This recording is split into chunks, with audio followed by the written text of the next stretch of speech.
निजाम फार पाताळयंत्री माणूस होता. तो कासिम रजवीला वगैरे पुढे करून तो सगळं ते मागे प्यादे मागे पुढे करत होता. नाहीतर कासिम रजवी कोण होता हो? तो थर्ड रेट लॉयर होता, लातूरचा. उत्कृष्ट वक्ता होता.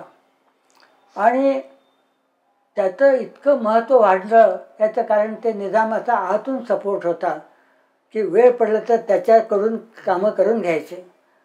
तर डेलिगेशनला अडवलं कासिम रजवीनं. आणि त्या दिवशी मध्यरात्री ते डेलिगेशन जाणारं गेलं नाही. तर हे चाललेलं होतं, चर्चा चालू होत्या काहीच.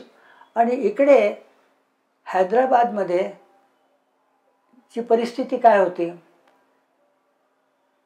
लोकसंख्या 1,40,00,000. त्याच्यामध्ये 80% लोक हिंदू, जेमतेम 8 ते 9% मुसलमान, बाकीचे 2-3% इतर जण.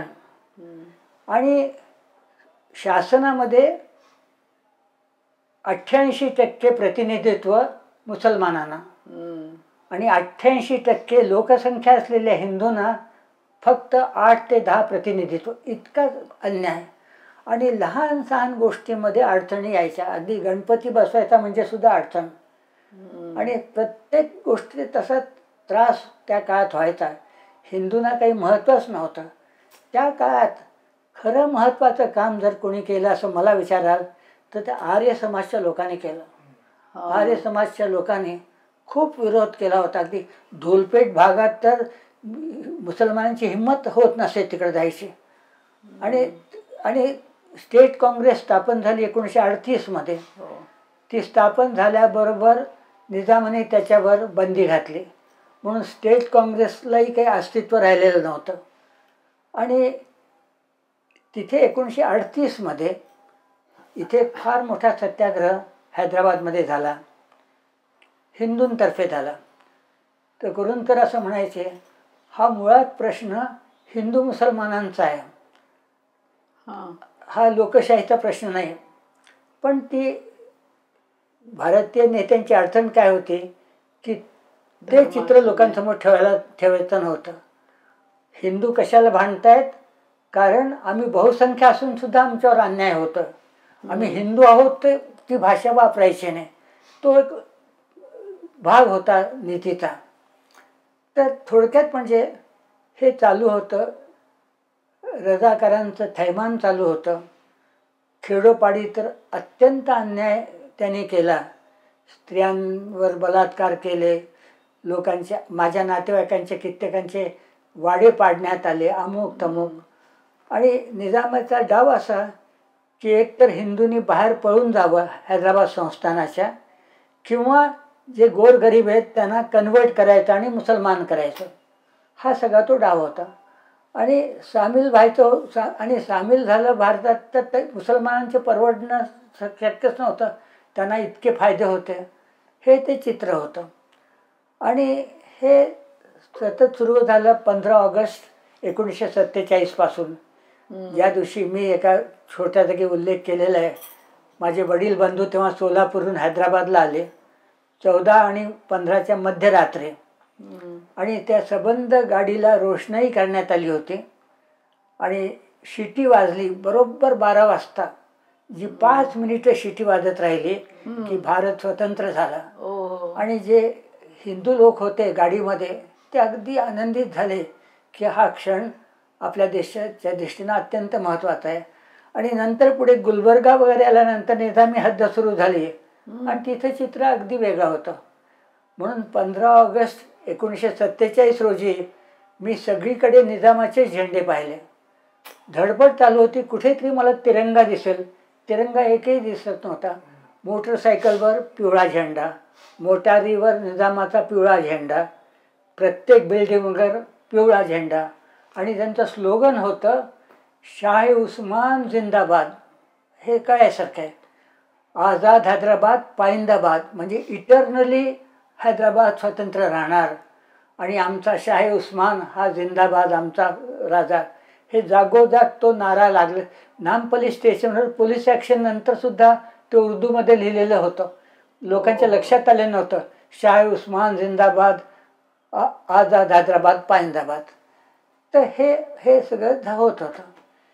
त्या काळामध्ये या कासिम रजवीचं महत्त्व अतिशय वाढलं आणि तो अलीगडला शिकलेला होता, अगदी कंप्लीट फॅनेटिक. आणि त्याची काही उदाहरणं मी दिलेली आहेत माझ्या लेखात, आपण वाचली असतील. तर आता प्रश्न असा होता की हिंदूंवर जे अत्याचार होत होते त्याला हळूहळू त्यांनी प्रत्युत्तर द्यायला सुरुवात केली. सोलापूर वगैरे ज्या बॉर्डर एरियाला कॅम्प्स निर्माण झाले आणि तिथून सशस्त्र रीतीनं रजाकारांचा मुकाबला होत होता. तिकडून गोळी आली की इकडून गोळी. निजाम कॉलेजमध्ये तेव्हा एक विद्यार्थी होता, मी हायस्कूलला होतो, पण आमचं हायस्कूल आणि कॉलेज एकाच जागी होतं, त्यामुळे हायस्कूलमध्ये असतानासुद्धा मला कॉलेजमध्येच हवं असं वाटायचं. त्याचं नाव होतं Shridhar Vartak. Very married man, Gandhi टोपी घालून यायचा, कोट धोतर. आणि तो पुढे त्या एक्सचेंज ऑफ फायरमध्ये मारला गेला. बॉर्डरवरून इकडून गोळ्या झाडल्या जायच्या, तिकडून रजाकारांच्या गोळ्या, आणि एक गोळी त्याला लागली. आणि त्या स्थितीतसुद्धा तो म्हणाला की माझ्याकरता थांबू नका, तुम्ही जा आधी. आणि तो गेला. तर असे कित्येक जण होते जे अगदी शौर्यानं रजाकारांचा विरोध करत होते. तर हा संस्थानांचा हा प्रश्न होता. आणि हळूहळू तो प्रश्न फक्त अडचण निर्माण केली 2-3 संस्थानाने. एक जुनागड, हिंदू मुसलमान राजा होता. एक काश्मीर, प्रजा मुस्लिम, राजा हिंदू. आणि हैदराबाद, ट्रॅव्हनकोर कोचीनसुद्धा काही अंशी, जास्त नाही. तर थोडक्यात म्हणजे हळूहळू ही सगळी संस्थानं विलीन झाली. निजामाने शेवटपर्यंत विरोध केला आणि मग दुसरा पर्यायच नव्हता. तर भारतीय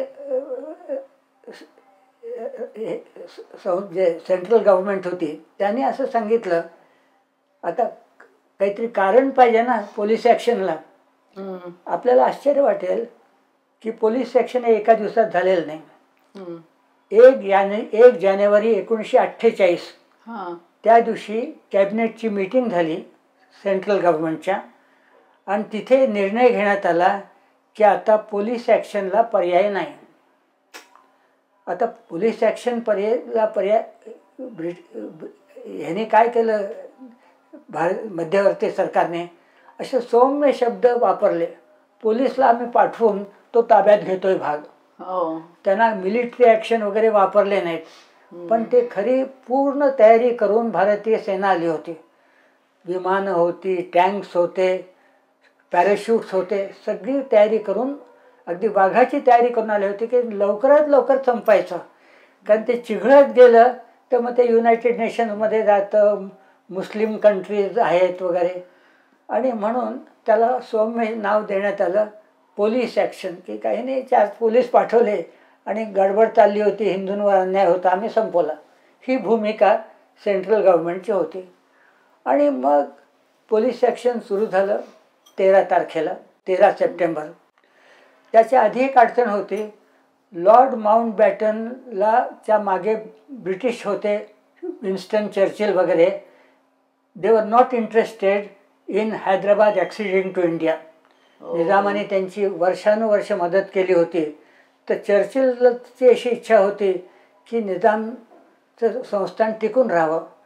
तर माउंटबॅटनने सांगितलं पटेलांना आणि इतरांना की, आणि माउंटबॅटन हे गव्हर्नर जनरल होते, की ते हो असेपर्यंत काही पोलीस ॲक्शन करता येणार नाही तुम्हाला. मी 21 जूनला जातोय परत, त्यानंतर तुम्हाला काय करायचं ते करा. ते इथून हैदराबादमधून जी माणसं जायची पटेलांना भेटायला, तर ते त्यांना म्हणायचे की माउंटबॅटन जाने तक कुछ भी नहीं होगा, माउंटबॅटन हो जाने के बाद हम देखेंगे क्या करना. तर त्याचं कारण असं होतं की माउंटबॅटन आपल्याला नको होता तिथं, कारण मग तिथं चर्चिलचं जोर चालायचं. 21 जून 1948ला माउंटबॅटन परत गेला. मग तारीख ठरली तारीख कोणती घ्यायची. तारीख ठरली 13 सप्टेंबर 1948.